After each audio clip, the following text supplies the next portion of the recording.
Hello everyone, and welcome back to the show. It is again Halloween season, which means we are in store for yet another Halloween treat. Last year was 2, that means that this year is Halloween 3. Smeg.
Well, looks like I'm going to be hurrying this one along, won't I?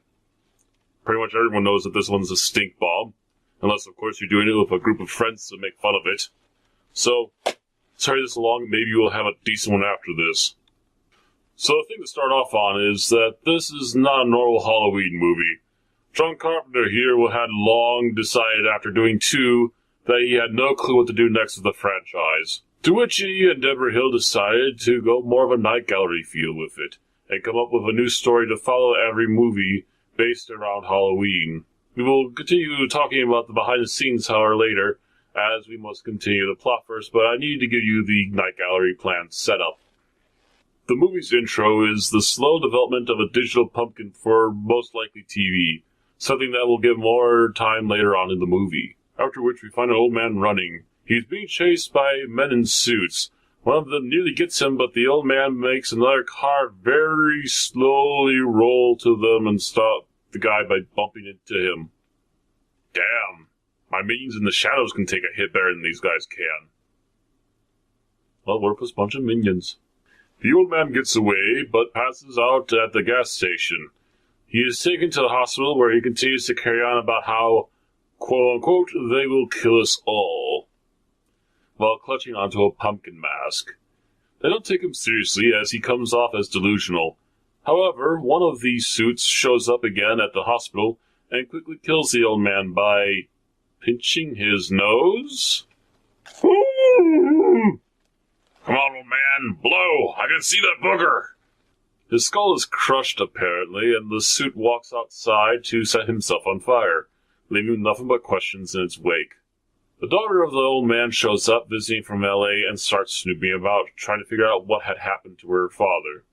The doctor that was called in, named Daniel, played by Tom Atkins, and the old man's daughter, Ellie, try to track down his steps before he went on the run. To which they figure out that his last plans before disappearing for a few days was to go to visit the Silver Shamrock Company. The same one, in fact, that has been constantly airing an ad over the TV the entire movie, with a melody that will drive you crazy. 2 more days to Halloween, Halloween, Halloween. 2 more days to Halloween, Silver Shamrock. This year they released a witch, a skeleton, and a pumpkin mask. The same kind of pumpkin mask, in fact, that the old man had in his hand. So how does this all add up? What happened that the old man was running from a group of Agent Smiths?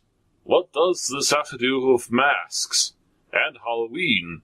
Do you even care outside of some of the over-the-top gore effects here and there? That's up for you, the viewer, to decide, if you choose to even watch this turkey of a film. But if you ask me, it adds up to shit. So finally, let's cover the background all the way up to the movie itself. Ready? Well, the first major flaw in the plan for this movie, there was already a Halloween 2. They already had a sequel that already starred Michael Myers. This, mixed with the fact that the story wasn't that good, killed the Night Gallery plan pretty much on entry. Not even good actors, a few of which would even do a few more John Carpenter movies, could save this thing. The endgame for the bad guys makes no sense. There isn't even a good reason behind what they are plotting, much less how it even works. Everything still feels pointless and detached in the end. About the only good thing in this film is some of the cinematography, the music, also by John Carpenter, by the way, the actors who did the very best they could, some decent gore effects here and there, and that skull mask. Still would love to have that skull mask.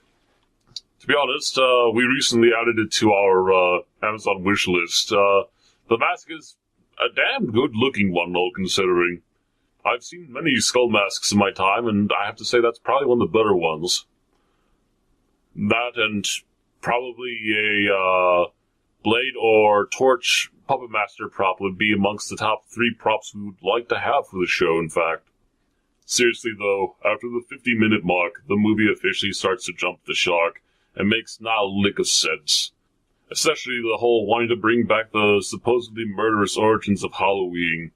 And it even gets worse as it pulls a Destiny number by not wanting to give the real explanations to anything. Again, their only plan is to kill a bunch of people that are anywhere near the masks when the final act of their plan goes off. And while they have a few good effects in the movie, the problem also remains that there are, in fact, only a few effects at all. So as a horror movie, the effects are hardly used, the gore is very limited, and mostly off-screen for that fact. The plot twists are silly at best and expected at worst.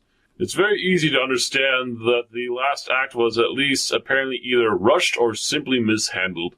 As such, the ripple effect for the rest of the movie is outstanding, putting even the good parts into a bad light, and there are some good things, trust us. But the bad outweighs it, making the film not worth watching outside of rift groups.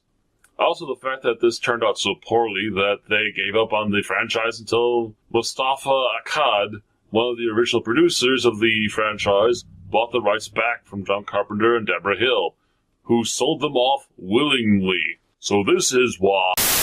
Hey, you burned me for a bad movie review this Halloween! Now I need to stop you? No, Crickle Kid, you didn't need to stop me. As I was about to say, this is the main reason why we're hurrying through 3, so that way, with any luck, we could see what someone with some real skill in the franchise can offer us. Okay.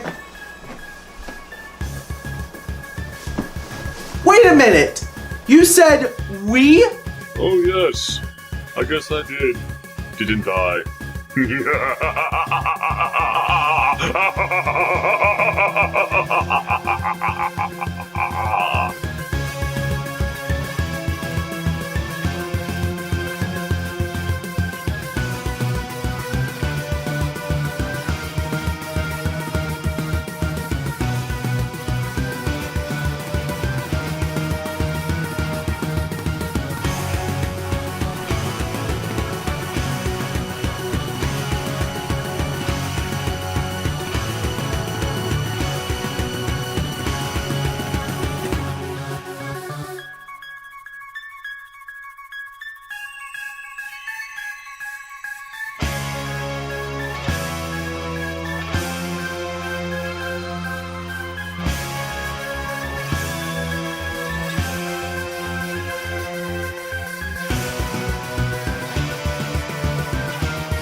3, Season of the Witch, the night no one comes home.